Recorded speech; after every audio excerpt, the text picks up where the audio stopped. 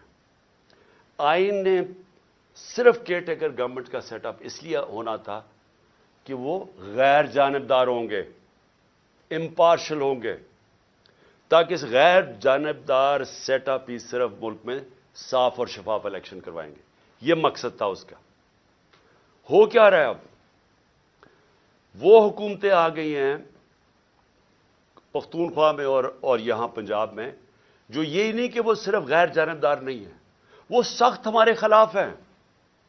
ابھی سے سارے قدم اٹھانے شروع ہو گئے ہیں جو کہ یہ شہباز شریف کی حکومت بھی نہ تھوڑا سوچ سمجھ کے کرتی، کیونکہ جلدی میں ہے. ابھی سے ہمارے اوپر کیسز قدم جو فواد چودھری سے انہوں نے کیا. اور فواد چودھری سے کیوں کیا؟ فواد چودھری کا یہ بتانے کی کوشش کر رہے ہیں کہ ہم اس طرح آپ کو ذلیل کریں گے. ہتکڑیاں، وہ کوئی دہشت گرد تھا، اس کے منہ پر کپڑا ڈال کے لے کے آ رہے ہیں. اس کو کمرے میں یعنی اتنی سردی کے اندر اس کو کمرے میں زمین پہ اس کو سلوا رہے ہیں. وہاں کون سا جرم کیا اس نے؟ اعظم سواتی سے پہلے یہ کیا، شہباز گل سے پہلے یہ کیا. یہ لوگوں کو ڈرا رہے ہیں کہ یہ ہم کر دیں گے آپ کے، تاکہ آپ چپ کر کے کسی نہ کسی طرح ہاتھ کھڑے کر کے تو ان نون لیگ کو الیکشن جیتتے جائیں. اور تب تک یہ نہیں کریں گے جب تک یہ سمجھیں گے کہ انہوں نے یہ کیئر ٹیکر لے کے اس لیے آئے ہیں ہمارے اوپر تشدد کریں، کیسز کریں، جیلوں میں ڈالیں، ڈرائیں دھمکائیں، ایف آئی آرز کریں، کرپشن کیسز کریں. پرویز الہی کے گھر پولیس بھیج دی کل، کتنی گاڑیاں چلے گئی وہاں اس کے اوپر. ہمارے وہ ورکرز کے ان کو پولیس بلا کے ہراساں کرنا شروع ہو گئی ہے کہ تمہارے کیسز کریں گے، ان کو ٹیلی فون کر رہے ہیں. تو کیا یہ کیئر ٹیکر کرتی ہے؟ کیا پاکستان کی تاریخ میں کبھی کیئر ٹیکر نے ایسی حرکتیں کی ہیں؟ میری جے آئی ٹی، اب ذرا یہ سن لیں، میری جو جے آئی ٹی بنائی ہوئی ہے جو میرے اوپر قاتلانہ ہمراہ ہوا، یہ سوچیں کہ وہ ابھی نوٹیفائڈ ہے. پنجاب گورنمنٹ نے نوٹیفائی کی ہوئی ہے وہ جے آئی ٹی. اس کو آتے ساتھ ہی سارے اس کو نان فنکشنل کر دیا، اس کے ریکارڈ سیل کر دیے. کس چیز کا خوف ہے؟ پہلے وہ 2 ڈی پی او گجرات اور یہ جو سی ٹی ڈی کا ایس ایس پی تھا، وہ کوآپریٹ، وہ ہمارے نیچے آفیسرز کام کر رہے ہیں، وہ پنجاب گورنمنٹ کی بنائی ہوئی جے آئی ٹی سے وہ کہتے جی ہم جواب دے نہیں ہیں. ان کو کہا فون پکڑائیں جنہوں نے آپ نے ویڈیوز بنائی ہوئی ہیں، نہیں جی ہم نہیں دیتے. انہیں کہا جے آئی ٹی کے سامنے ہم نہیں آتے. کون ان کے پیچھے؟ کون اتنا طاقتور ہے کہ پنجاب پولیس اتنی کانفیڈنٹ ہو جائے، اتنا اس کو اعتماد ہو کہ ان کے پاس کوئی طاقتور ان کے فورسز ہے کہ ایکس پرائم منسٹر بڑی پارٹی کا ہیڈ اپنی ایف آئی آر نہ کٹوا سکے اپنے صوبے میں. اور پھر جن کو خوف ہے، وہ جو طاقتور لوگ جن کو خوف ہے کہ کوئی چیزیں نہ سامنے آ جائیں جے آئی ٹی کی، وہ سارے طاقتور لوگ پوری کوشش کریں سیبوٹاج کرنے کی. لیکن سیبوٹاج کرنے سے پہلے کیا چیزیں سامنے آ گئی ہیں؟ پہلے میں یہ ذرا آپ کو 2 چیزیں بتا دوں کہ پہلے تو 16 دسمبر کو جے آئی ٹی نے جو فورینسک رپورٹ دی تھی عدالت میں، اس میں کیا چیز آئی؟ 2 شوٹر تھے. انہوں نے یہ اسٹیبلش کر دیا کہ دو بندوق والے تھے جنہوں نے گولیاں چلائی. وہ 16 دسمبر کی آ گئی. اب 3 جنوری کی جو فورینسک رپورٹ ہے، جو عدالت میں اب گئی ہے، ابھی گئی ہے عدالت کے اندر، یہ عدالت میں جمع ہو گئی ہیں. اس نے اسٹیبلش کیا ہے کہ 3 شوٹر تھے. جو سارا بنایا ہوا تھا کہ جی ایک دینی انتہا پسند ہے جس نے کہا میں اکیلا ہوں، اس کو پڑھا کے بھیجا تھا پہلی سٹیٹمنٹ میں اکیلا ہوں، تو پہلے تو یہ ثابت ہو گیا کہ 3 شوٹر تھے. تو ساری جو سازش تھی وہ سامنے آ گئی. اور 3 شوٹر اس طرح تھے کہ اس کی گولیاں جو ہم کہہ رہے تھے، جو میں بھی کہہ رہا تھا کہ اوپر سے میرے چھت سے گولیاں، ان کے گولیوں کے خول مل گئے جو انہوں نے آئیڈینٹیفائی کیا ہے جے آئی ٹی نے، جو کہ اب عدالت میں جمع کروا دی. تو سوال میرا یہ پھر سے بنتا ہے کہ کیا ایک کیئر ٹیکر گورنمنٹ جس کا کام ہی یہ نہیں ہے، جس کا کام یہ تھا کہ وہ صرف اور صرف الیکشن کروائے، وہ انٹرفیئر کر رہی ہے جے آئی ٹی میں؟ کون ہے ان کے پیچھے؟ کون ہے یہ ان کو جو ایڈوائز کر رہا ہے کہ سارے جو آفیسرز یہاں لگوائے جائیں وہ سارے اینٹی پی ٹی آئی ہوں؟ ان آفیسرز کو لگایا جا رہا ہے جنہوں نے 25 مئی میں ہمارے اوپر ظلم کیا تھا. ہم نے 22 صرف ساری پنجاب کی فورس سے ہم نے 22 لوگوں کے نام دیے تھے کہ ان کو آپ کو نہیں لگانا چاہیے، یہ سخت ہمارے تحریک انصاف کے خلاف ہے. انہوں نے ہمارے اگینسٹ ایکشن لیا تھا. ان میں سے 13 کو لگا چکے ہیں، 22 میں سے 13 لگ گئے اور باقی لگنے والے ہیں. کون سی کیئر ٹیکر گورنمنٹ نے پاکستان کی تاریخ میں یہ کیا ہے؟ اور میں ایک اور بھی بات کرنا چاہتا ہوں، کیونکہ یہ میرے اوپر جو قاتلانہ حملہ ہوا تھا، ایک قیامت کی نشانی آ گئی ہے. آصف زرداری نے میرے اوپر ہرجانہ کر دیا، ڈیفیمیشن کر دیے. ڈیفیمیشن کا کیا مطلب ہوتا ہے؟ کہ میری ریپوٹیشن کو نقصان پہنچایا گیا ہے، اس لیے میں عدالت میں جا رہا ہوں. آصف زرداری صاحب، سب سے پہلے جب یہ عدالت میں کیس جائے گا، میں تو بڑا شکر کر رہا ہوں کہ آپ عدالت میں آئیں گے.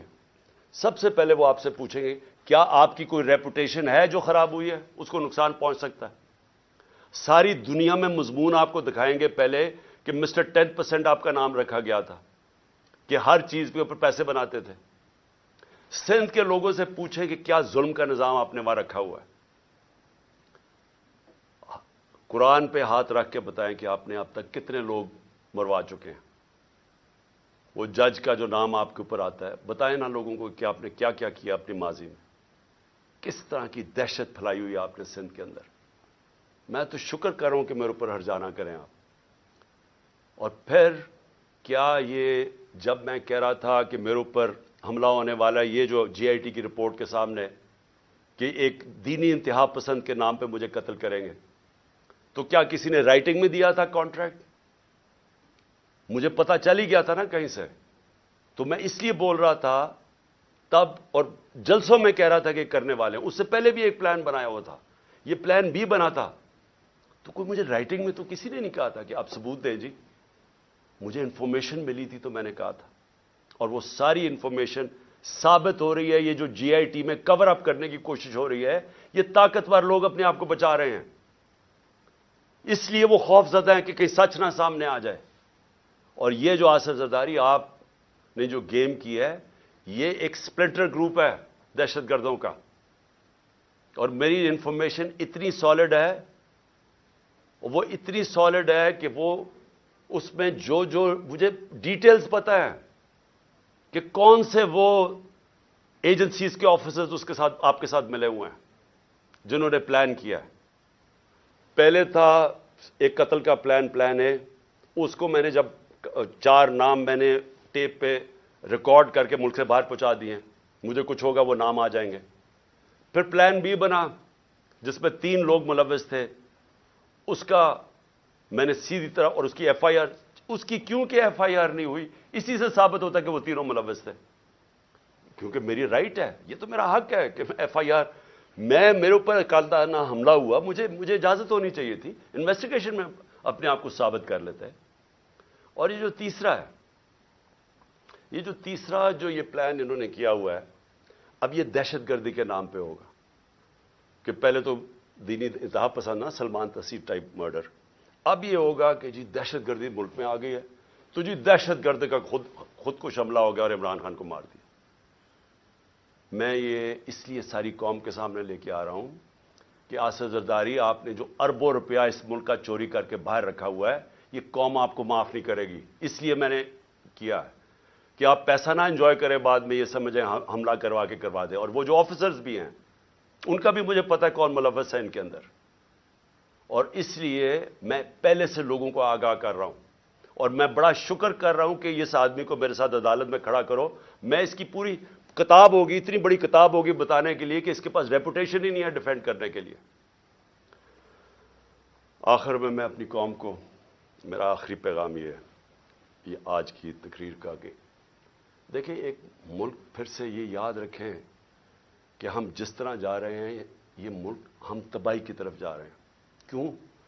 کیونکہ ہمارا ایک بہت بڑا، جب پاکستان بنا تھا اس کے پیچھے ایک بڑا فلسفہ تھا، اس کے پیچھے قربانیاں تھیں، اس کے پیچھے ایک بڑی خواب تھی۔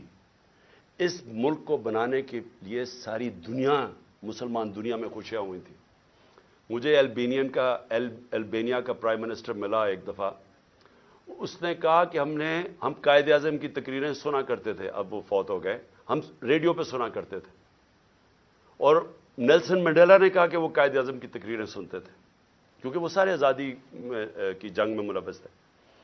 اور اس نے کہا کہ مٹھائیاں بانٹی گئیں البینیا کے اندر جب پاکستان بنا۔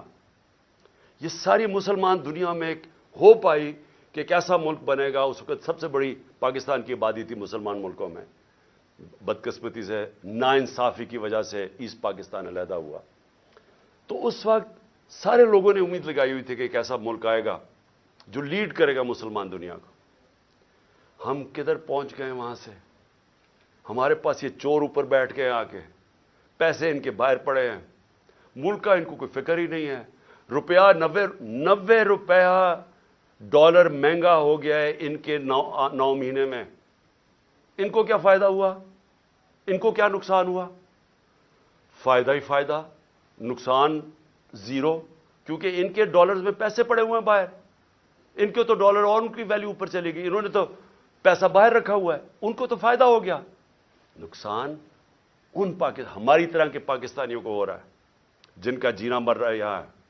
ان کے لیے تو عذاب ہو جاتا ہے، جی ای سی ایل پہ ڈال دیا، مجھے ڈالیں ای سی ایل پہ، مجھے کیوں نہیں فکر کہ اچھا جی ای سی ایل پہ ڈالیں گے تو مجھے بڑا کوئی مسئلہ ہو جائے گا۔ ان کو کیوں مسئلہ ہے؟ کیونکہ پیسے گننے ہوتے ہیں، پراپرٹیز باہر دیکھنی ہوتی ہیں، بڑے بڑے ہیرڈ جیسی جگہ پہ شاپنگ کرنی ہوتی ہے، بڑے بڑے باہر ریسٹورنٹس میں جب اتنا بڑا پیسہ آ جائے تو وہ خرچ بھی کرنا ہے نا، وہ پاکستان میں تو نہیں ہو سکتا۔ عذاب ای سی ایل پہ ڈال کے، مجھے ڈال دیں ای سی ایل پہ۔ جن کا جینا مرنا آج پاکستان میں ہے وہ سارے آج تشویش میں ہیں، غم زدہ ہیں، سب کو خوف آ رہا ہے آگے کدھر ملک جا رہا ہے۔ میں ہر پاکستانی کی بات کر رہا ہوں جو سمجھتا ہے کہ یہ ہماری ماں ہے، ہمارا ملک ہے، وہ سب آج ان سب کو خوف آ رہا ہے کہ جو ڈائریکشن میں پاکستان جا رہا ہے۔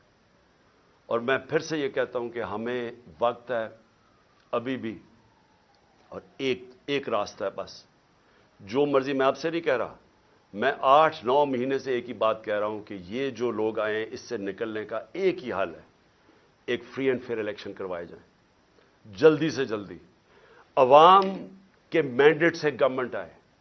جب عوام کی بیکنگ سے گورنمنٹ آئے گی وہ بڑے فیصلے کرے گی، یہ چوروں کی طرح نہیں، یہ چوروں کی طرح نہیں جو ڈرتے ہیں فیصلے کرتے ہوئے، کیونکہ ان کو ان کا تو مقصد ہی گورنمنٹ میں اور آنے کا، یہ ملک تو ٹھیک نہیں کرنے آئے۔